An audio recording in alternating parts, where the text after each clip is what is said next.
Hay algo en el sonido que producen los luceros de Río Verde que desarma incluso al más escéptico. Es un timbre honesto, casi ancestral, que no parece venir de un escenario moderno ni de un estudio, parece arrancado directamente del alma de la frontera, entre la nostalgia del México profundo y la crudeza del presente en Estados Unidos. Un acordeón que no perdona, una guitarra que confiesa, un bajo eléctrico que retumba con dulzura, y una batería que, aunque joven, late como corazón veterano. Pero hay un detalle que desconcierta incluso a los músicos más experimentados: nadie ha podido imitar su sonido completamente. La pregunta surgió sin que nadie la planteara explícitamente: ¿por qué suenan así? ¿Qué hay en la música de estos jóvenes que hace llorar a adultos endurecidos por el tiempo? ¿Qué tiene esa voz adolescente que al cantar un corrido, lo convierte en elegía? Los Luceros de Río Verde nacieron como agrupación no por estrategia de mercado, sino por algo más poderoso: el lazo familiar y el amor compartido por la música norteña tradicional. Hijos de padres mexicanos que emigraron a Texas buscando una vida mejor, crecieron rodeados de música. No fue un pasatiempo, fue parte de su identidad. Mientras otros niños veían caricaturas, ellos afinaban instrumentos, aprendían canciones y soñaban en acordeón. La primera vez que se hicieron notar fue cuando comenzaron a publicar sus interpretaciones en redes sociales. En un vídeo, grabado sin grandes pretensiones, aparecen los cuatro en un espacio modesto, tocando con la seriedad de músicos profesionales.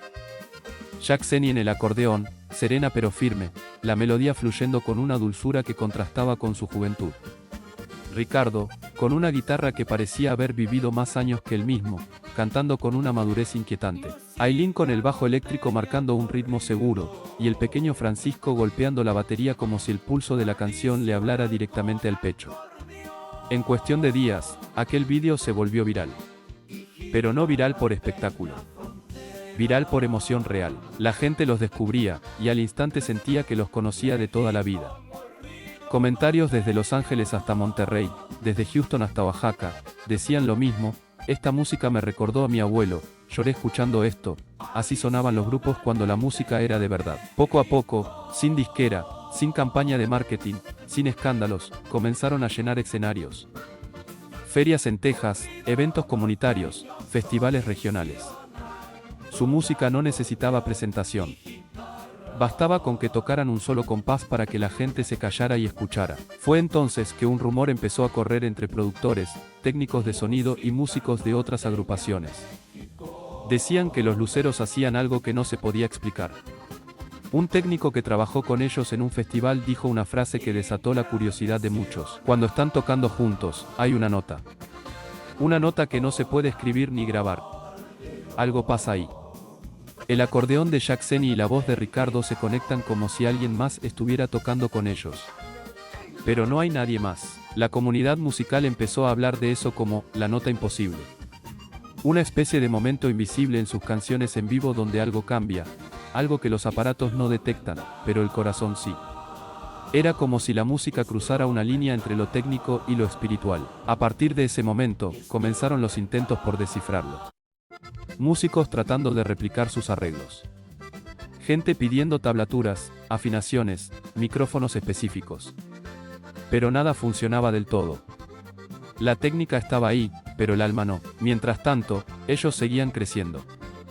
No se desviaron hacia modas, ni se dejaron tentar por el ego.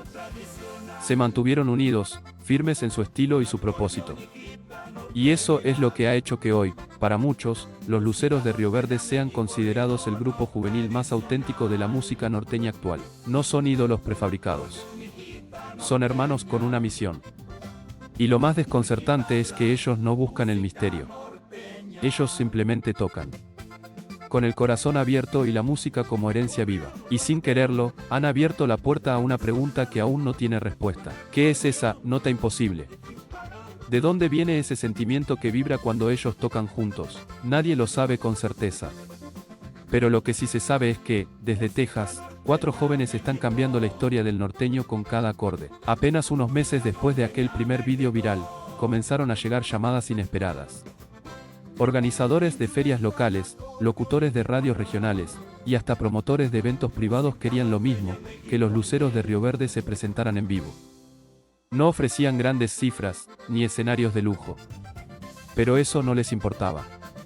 Para ellos, Cada presentación era un paso más en algo que ya se sentía como destino. Ricardo, con la guitarra colgada al hombro, tenía el semblante sereno de alguien que no se distrae con la emoción del momento, pero cada vez que cantaba, se le quebraba apenas la voz, como si en lugar de interpretar una letra, la viviera. Jackseni, más concentrada que nerviosa, dejaba que el acordeón hablara por ella, respondiendo con melodías precisas que no solo embellecían la canción, sino que le daban dirección. Aileen, con el bajo eléctrico firme en las manos, era el pulso. Y Francisco, con la inocencia y fuerza que solo los más pequeños pueden combinar, era el latido detrás de todo. El grupo tocaba donde los invitaran, rodeos en Texas, jaripeos, ferias patronales, incluso restaurantes mexicanos que los acomodaban entre mesas para que tocaran en vivo entre platillos calientes y conversaciones a medio terminar. Y aún ahí, entre ruido y distracciones, la gente se detenía a escuchar. Porque algo pasaba cuando ellos tocaban. Todo lo demás se apagaba. Pero mientras su agenda crecía, una tensión silenciosa comenzó a acompañarlos, el peso de ser tomados en serio. La industria musical, especialmente en el género norteño, suele mirar con condescendencia a los grupos juveniles. Para muchos, la juventud es sinónimo de inexperiencia, de imitación. Pero ellos no estaban imitando a nadie. Estaban defendiendo un sonido que parecía haberse perdido, y lo hacían con una sensibilidad que incluso músicos veteranos reconocían. A mediados del año siguiente, fueron invitados a participar en un evento regional en San Antonio, Texas. Era uno de los festivales comunitarios más grandes de la zona, con asistencia de miles de personas. Aunque no eran los artistas estelares, su presentación fue la más comentada de la noche. Los organizadores, al final, se acercaron y dijeron lo que se volvería común en cada evento. No sabíamos que los chavitos iban a ser lo mejor del festival. Ese tipo de reconocimiento, aunque informal, marcaba una diferencia. Estaban comenzando a influir, no solo a gustar. Los luceros de Río Verde estaban redefiniendo lo que significaba ser joven y norteño en Estados Unidos. El fenómeno empezó a crecer en redes sociales. Sus vídeos eran compartidos entre generaciones, abuelos que se los mostraban a sus nietos, padres que lloraban al escucharlos cantar eslabón por eslabón o monedas sin valor, y adolescentes que, por primera vez, se sentían atraídos por la música que antes solo sonaba en las fiestas familiares. Entonces vino uno de los momentos más simbólicos en su camino, una invitación para tocar junto a legendarios músicos norteños en una presentación especial organizada por una radio local. Era su primera vez compartiendo escenario con artistas a los que habían escuchado desde la infancia. No hubo competencia, ni tensión.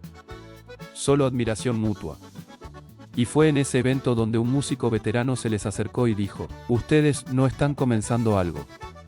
Están rescatando algo". Esa frase se quedó con ellos. No como adorno, sino como verdad. Lo que estaban haciendo no era novedad, era resistencia. Resistencia al olvido de la música con alma, al abandono del norteño que canta con sentimiento, no con pose. Los luceros estaban creciendo en una dirección contraria a la corriente, y eso los hacía únicos. Con cada presentación, el grupo perfeccionaba más que su técnica, reforzaba su vínculo como hermanos y como músicos. No era raro que discutieran antes de ensayar, que pelearan por arreglos, por tiempos, por detalles mínimos. Pero cuando subían al escenario, todas las diferencias se disolvían en el primer acorde. Era como si la música los alineara. Y mientras el público seguía disfrutando, otros seguían buscando la explicación. ¿Qué hay detrás de ese sonido? ¿Es disciplina? ¿Herencia? ¿Un talento fuera de serie? Algunos lo atribuían a su educación familiar. Otros, a una sensibilidad especial por haber crecido entre dos culturas. Pero cada vez era más claro que el misterio no estaba en cómo tocaban, sino en por qué tocaban así. No buscaban fama, ni virales. Lo que buscaban era honrar un estilo, un idioma emocional que estaba en peligro de desaparecer entre el ruido de modas pasajeras.